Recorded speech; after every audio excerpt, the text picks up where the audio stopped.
Um, Brother Kanya, it's a pleasure being here. Thank you. I just want to ask you a few questions. What do you see the reason for this new emergence of interest in religion? You've got the Da Vinci Code, you've got the Passion of the Christ, you've got the mega churches being under scrutiny, you've got the Judas factor, and all of these various things. Why now? Okay, why now is because we're going into an entirely different, you might say, spiritual vibration. We're coming out of a three-dimensional consciousness and going into a fourth and a fifth dimensional consciousness.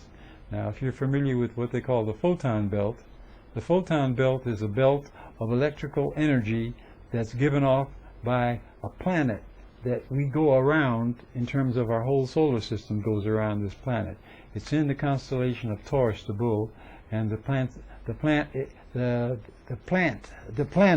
is known as, it's in the Pleiades. The Pleiades is the constellation, and in the center of the Pleiades is a planet that gives off, is a star that gives off light particles. And we get into that once every 10,000 years, and we stay in that light particle belt for 2,000 years, and we're now coming out of 10,000 years of darkness into 2,000 years of light. And see, that's what causes this consciousness of people to rise. And as a matter of fact, that's why you have what you call the indigo children appearing on the earth now, and the crystal children. There's some very heavy reincarnated spirits coming back to the earth now, and so everything is going to change. Okay, now as far as the Bible itself, I mean, you know, I always say, hey, if the Bible was written for black people, why wasn't it written in Swahili or Yoruba or Igbo? Or if it was presented to black people, why wasn't it presented orally? What are your thoughts about that? Okay, number one, the history of the world is a little bit different than what we've been taught in school. See, matter of fact, when I was first studying this, they were telling me that the world was, in the beginning, was 4000 BC, right? Listen, the fact is now it's been established that the earth has been here for millions of years, and so as a result, the history of the people of the earth is much older than what we thought it was. And as a matter of fact, the Bible is actually a compilation of the ancient teachings from many religions all around the world. For example, the Buddhist religion has been tapped heavily for the Bible. The from India religion has been tapped heavily, and also the Egyptian religion has been tapped heavily.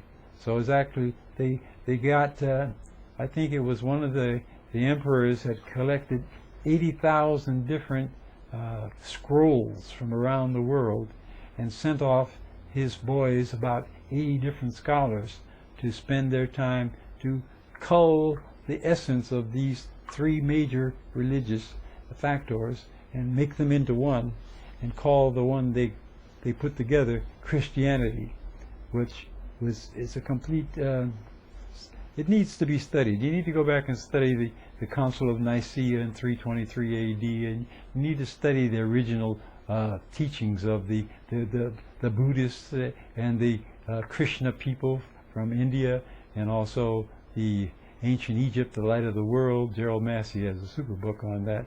So as you begin to really do this kind of study, a whole new picture arises. Where do you see the church going right now, and do you see it as, first of all, let me ask you, do you think it has been detrimental to our people, and do you see it, where do you see it going in the future, say 10, 20 years from now? There's more mega churches now than we've ever had, and do you see this as something that's going to die out, or do you think it's going to grow, or the light's going to be exposed on them? Well, these are dangerous times in a certain sense, and the church officials themselves are very nervous, you know.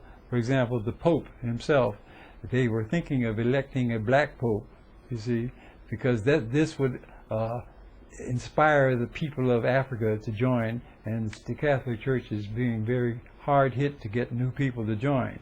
And so right now I just came back from Ghana, and there's all kind of people in Ghana that are joining the church, all kind of people in Nigeria that are joining the church, but they're only doing so because of the bait that's been dropped out. For example, in Cote d'Ivoire, which is right next to Ghana, you see, there's a president there that has spent the majority of the wealth of the nation on building a basilica there. There's a basilica in Cote d'Ivoire bigger than the one in Rome. So you see, there's all it's incredible, you know. And the people are the poorest people on the planet, and he's spending all this money building this big basilica there. So I'm saying there are, you know, financial considerations that will cause people to veer off the path.